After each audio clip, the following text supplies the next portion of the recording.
আসসালামু আলাইকুম প্রিয় ফুটবল ফ্যান্স। প্যারাগুয়ের বিপক্ষে ব্রাজিলের ম্যাচ রয়েছে এবং ফুটবল ফ্ল্যাগের আজকের এই ভিডিওতে প্যারাগুয়ে বনাম ব্রাজিলের মধ্যকার এই ম্যাচটার কয়েকটা কি পয়েন্ট, বিশেষ করে ব্রাজিলের কনটেক্সটটা একটু এক্সপ্লেন করতে চাই। গতানুগতিক ম্যাচ প্রিভিউ বিশ্লেষণ বাদ দিয়ে শুধুমাত্র ব্রাজিলে এখানে ফোকাস করতে চাচ্ছি। আপনারা নিশ্চয়ই জানেন আগামীকালকে অর্থাৎ বাংলাদেশের টাইম অনুযায়ী সেপ্টেম্বর 11 6:30 AM এটা হচ্ছে ম্যাচ টাইমিং। প্যারাগুয়ের মাঠে ব্রাজিল একটা অ্যাওয়ে ম্যাচ খেলতে নামবে এবং ব্রাজিলের বর্তমান যে অবস্থা, সর্বশেষ ম্যাচে যে পারফরমেন্স, সত্যিক অর্থে এই মুহূর্তে ডরিভাল জুনিয়র ভীষণ রকমের চাপে আছেন।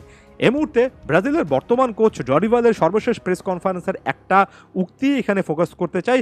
সেখানে তিনি আসলে ক্লিয়ারলি বলেছেন যে আমরা এক রাতের মধ্যে অর্থাৎ রাতারাতি দুর্দান্ত পারফরমেন্স করে ফেলবো না, সময় লাগবে। ডরিভাল জুনিয়র আরও একবার এখানে কিন্তু সময় চাইলেন। প্রেস কনফারেন্সে ডরিভাল যা যা বললেন তার যদি সারসংক্ষেপ করি, প্রথমত তিনি বলেছেন যে ফ্যানদের মধ্যে একটা অদ্ভুত রকমের ইলুশন তৈরি করা, সকলকে স্বপ্ন দেখানো যে রাতারাতি ব্রাজিল ফুটবলে দুর্দান্ত একের পর এক ম্যাচ আসবে, এমন টাইপের পথে তিনি হাঁটতে চান না।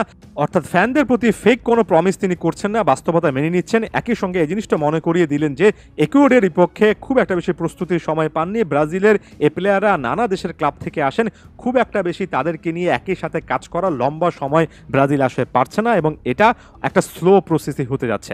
ডরিভাল আবার একই সাথে নিজের পক্ষে সাফাইও গাইলেন, বললেন যে একটা দল হিসেবে আস্তে আস্তে তারা তৈরি হচ্ছেন। ছোট ছোট বেশ কয়েকটা জায়গা থেকে প্রোগ্রেস তিনি আনার চেষ্টা করছেন। বিশেষ করে বলটা যখন পা থেকে চলে যায় খুব দ্রুত সেটা উইনিং করা, খুব ভালোভাবে বলের পজিশন হারালে রিয়্যাক্ট করা, 2-3টা পাসের পরে যখন প্রতিপক্ষ একটা অ্যাটাকিং ট্রানজিশন করে সেটা বন্ধ করে দেওয়া এবং একই সঙ্গে অ্যাগ্রেসিভলি রিকভারি করা।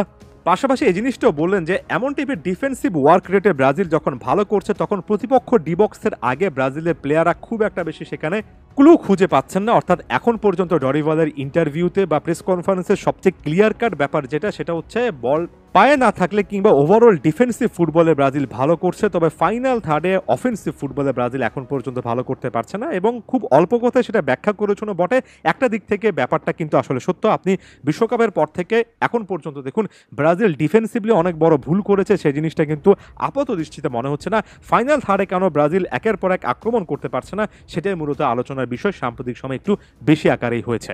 এরপর আমি ব্রাজিলের ওভারঅল স্টার্টিং লাইনআপে চলে যাচ্ছি। এই ম্যাচে একটা বড় রকমের পরিবর্তন, নাম্বার 9 পজিশন নিয়ে আসছে। সেখানে রড্রিগো আগের ম্যাচে অনেকটা নাম্বার 9 পরবর্তীতে ফলস 9 হিসেবে মুভমেন্ট করেছিলেন। এবার এন্ড্রিক ফেলিপে এই প্লেয়ারটা নাম্বার 9 এর পজিশনটা পাবেন, অর্থাৎ রড্রিগো সেক্ষেত্রে রাইট উইংয়ে চলে যাবেন এবং ভিনিসিয়াস জুনিয়র লেফট উইংয়ে চলে আসবেন। মিডফিল্ডে এর আগে আন্ডার পারফরমেন্সটা যথেষ্ট ভালো ছিল, ব্রুনো গিমারেসদের আরও ভালো পারফরমেন্স করা উচিত। ডিফেন্সে দানিলো কিংবা ওই সাইডে ফুলব্যাক হিসেবে খেলা অ্যারানা, এদের কাছ থেকে আরও বেটার পারফরমেন্স চাই। ডিফেন্স আপাতত হয়তোবা এই মুহূর্ত পর্যন্ত ঠিক আছে, এই জিনিসটা কিছুটা হলেও রিস্ক নিয়ে হলেও বলা যায়।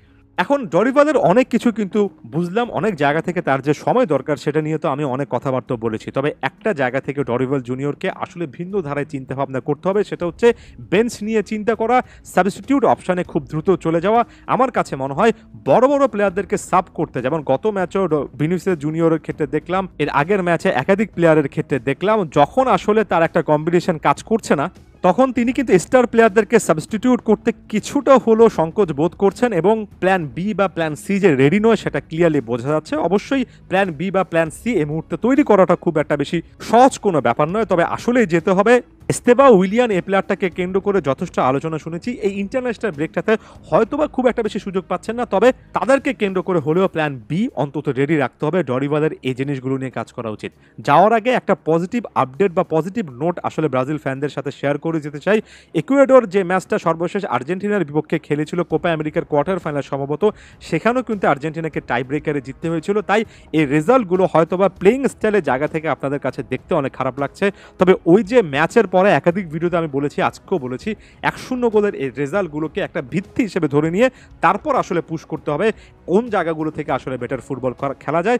1-0 রেজাল্টগুলোকে পজিটিভলি নিতে হবে, অল্প অল্প করে কিন্তু পজিটিভিটির দিকে যেতে হবে। ধন্যবাদ সবাইকে।